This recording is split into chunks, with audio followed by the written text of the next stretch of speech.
వైఎస్ఆర్సీపీ అధ్యక్షులు వైఎస్ జగన్మోహన్ రెడ్డి చేసిన వ్యాఖ్యలు పూర్తిగా ప్రజలను తప్పుదోవ పట్టించేలా రాజకీయ ప్రయత్నమని రాజానగరం ఎమ్మెల్యే బత్తుల బలరామకృష్ణ విమర్శించారు. ప్రజలు స్పష్టమైన తీర్పు ఇచ్చిన తర్వాత కూడా వాస్తవాలను అంగీకరించకుండా ప్రతి అంశంలో కుట్రలను వెతుకుతూ రాష్ట్రంలో అశాంతి సృష్టించే ప్రయత్నం చేయడం బాధ్యతాయుతమైన ప్రతిపక్ష నాయకుడికి తగదని అన్నారు. అమరావతి రాష్ట్ర ప్రజల ఆకాంక్షని, రాష్ట్ర అభివృద్ధికి, భవిష్యత్తుకు అది బలమైన పునాదిగా నిలుస్తుందని ఆయన పేర్కొన్నారు. అలాంటి అమరావతి అభివృద్ధిని అడ్డుకునే ఉద్దేశంతో నిరాధార ఆరోపణలు చేయడం దురదృష్టకరమని, 5 ఏళ్ల పాటు అమరావతి అభివృద్ధిని నిర్వీర్యం చేసిన వారే ఇప్పుడు అభివృద్ధి గురించి మాట్లాడడం ప్రజలు గమనిస్తున్నారని వ్యాఖ్యానించారు.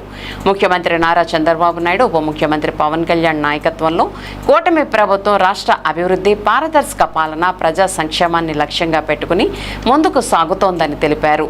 అసత్య ప్రచారాలు, రాజకీయ దుష్ప్రచారాలతో ఆ అభివృద్ధి ప్రయాణాన్ని ఎవరూ అడ్డుకోలేరని స్పష్టం చేశారు.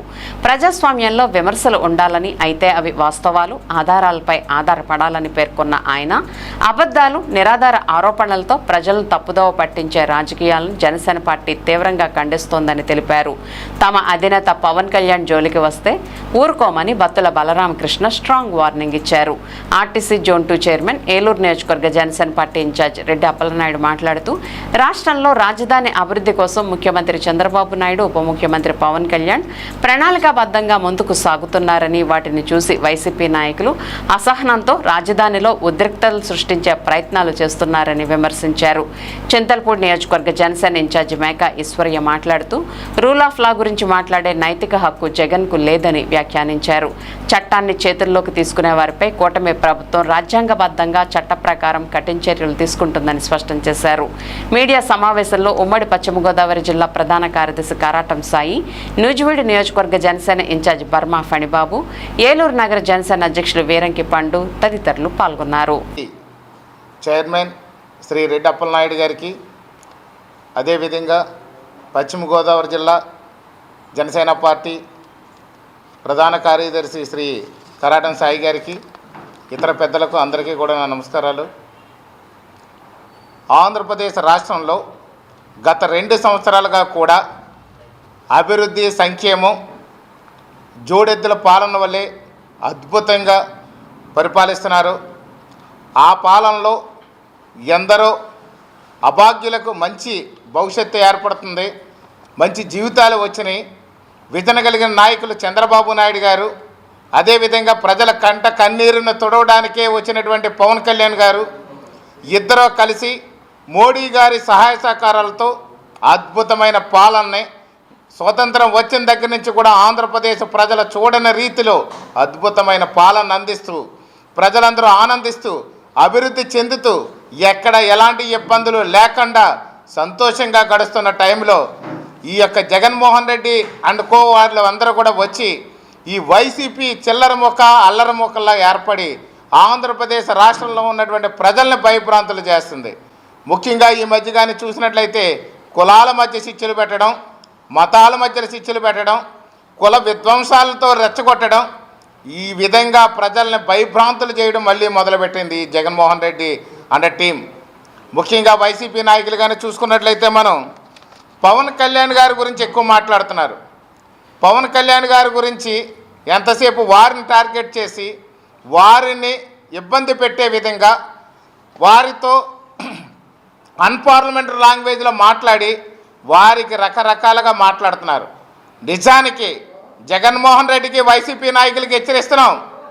ఒక్క విషయం చెప్తున్నాం, పవన్ కళ్యాణ్ గారు మా నోటికి జిప్పు వేసి కూటమిని విచ్ఛిన్నం చేయాలి, పవన్ కళ్యాణ్ గారిని యొక్క కూటమి నుంచి తప్పించాలి, తప్పించకపోతే ఎప్పటికీ నాకు అధికారం రాదు అని చెప్పి జగన్మోహన్ రెడ్డి ఆలోచనతో ఈవేళ పవన్ కళ్యాణ్ గారికి కూటమి మధ్య, ప్రజల మధ్య చిచ్చులు పెట్టడానికి ట్రై చేస్తున్నారు.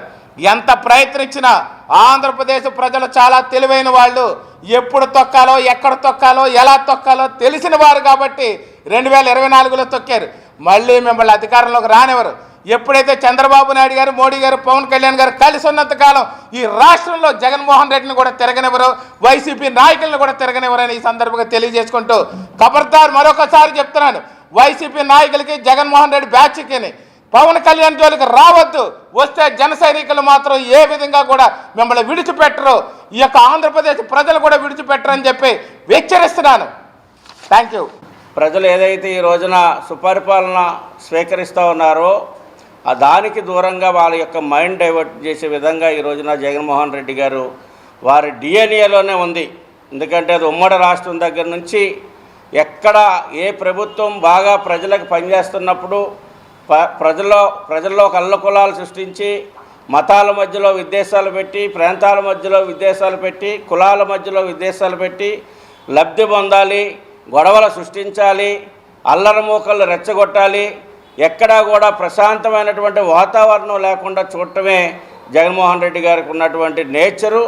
దాంట్లో భాగంగానే కొన్ని గంజాయి వనాలని తయారు చేసి రాష్ట్రం మీద విడిచిపెట్టి వాళ్ళు ఒకరు కులం పేరు మీద, ఒకరు మతం పేరు మీద, ఒకరు ప్రాంతం పేరు మీద అనేక రకాలైనటువంటి విధ్వంసాలకు పాల్పడుతున్నటువంటి పరిస్థితిలో ఈరోజు రాష్ట్ర ప్రజానీకం మెలకువగా ఉండాలి, రాష్ట్ర ప్రజానీకం చైతన్యంతో ఉండాలి.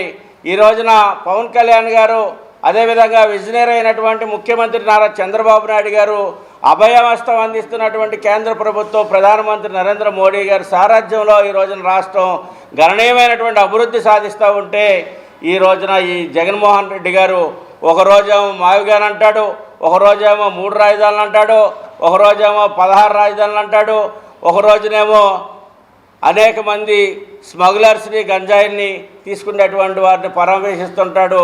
అక్కడికి వెళ్ళినప్పుడు కూడా కొంతమంది మరణానికి కూడా వారే కారకులు అవుతారు. తిరిగి మళ్ళీ పోలీస్ బందోబస్తు ఇవ్వలేదని ప్రభుత్వం మీద నిందలేసేటువంటి ప్రక్రియ ఈ రాష్ట్రంలో కొనసాగుతూ ఉంది. కుట్రపూరితమైనటువంటి ఒక కక్ష సాధింపు చర్యగా ఈరోజు రాష్ట్ర ప్రజానీకాన్ని నాశనం చేయడానికి ప్రయత్నం చేస్తున్నాడు. దీన్ని తస్మా జాగ్రత్త గ్రహించండి. 5.5 కోట్ల మంది ప్రజలందరికీ కూడా విజ్ఞప్తి చేస్తూ ఉన్నాం జనసేన పార్టీ నుంచి. ఇట్లాంటి వ్యక్తిగాళ్ళు ఇట్లాంటి కుట్రలు మానుకోవాలని జగన్మోహన్ రెడ్డి అనుకోని హెచ్చరిస్తూ ఉన్నాం. జడా శ్రావణ్ కుమార్ ఏలూరులో మాట్లాడుతూ సహజంగా దళితుల సమస్యల మీద చెప్పుకోవటంలో ఎవరికి ఇబ్బంది లేదు, వారి స్థితిగతులను చెప్పుకోవచ్చు, మనకేం ఇబ్బంది లేదు.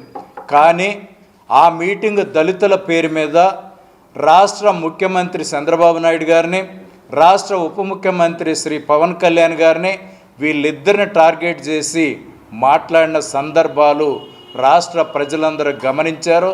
జడా శ్రావణ్ కుమార్ యొక్క దుష్ట బుద్ధిని రాష్ట్ర ప్రజలందరూ కూడా తీవ్రంగా ఖండించాలి. అలాగే ఇటువంటి జడా శ్రావణ్ కుమార్ లాంటి ఆలోచన పరులందరిని కూడా దళిత సామాజిక వర్గం కూడా అసహించుకునే విధంగా చైతన్యవంతులు కావాలని చెప్పి కూటమి తరపున, జనసేన పార్టీ తరపున మేము దళితులకు విజ్ఞప్తి చేస్తూ ఉన్నాం మీ ద్వారా.